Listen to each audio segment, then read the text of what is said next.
Salut.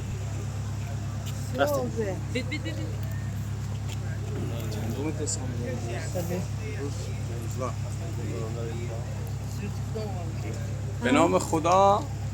ما امروز 15 دسامبر ولی 24 آذر ماه شمسی ما هست که برنامه کیش رو تموم کردیم و ساعات دیگه به همراه عزیزان وارد شهر طب، شهر حکیم ابوعلی سینا، ستاره بی‌بدیل مشرق زمین میشیم به همراه آقای دکتر ملا ظهور توحیری و سایر اطباء و اعضای انجمن اتاق بین المللی نویسندگان طبیب تاجیکستان.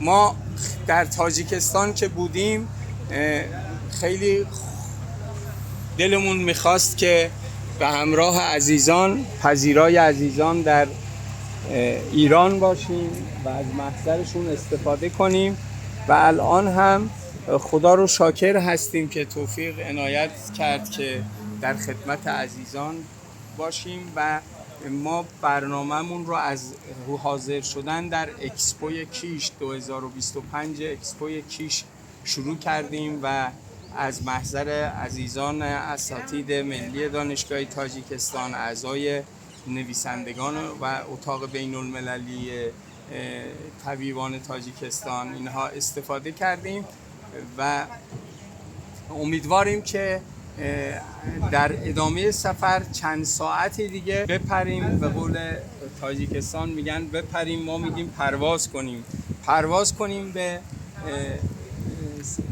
اونور کشور. انشالله که سفر خوبی داشته باشیم همراه شما دوستان. آقای دکتر انشالله برنامه هامون رو تو همدان ادامه میدیم. تشکر. سلامت باشید.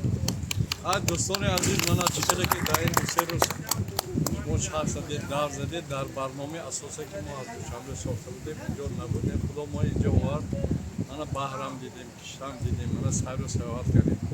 تشکر با آقای علی میگویم که این نماینده ما در ایران است. خیلی خوب استقبال کردن ما بود، تماسلات همه شما صحت سلامتی و دراز برای کار می‌خواهیم. اکنون نزد ابوعلی سینا میریم که ابوعلی سینا صحبت.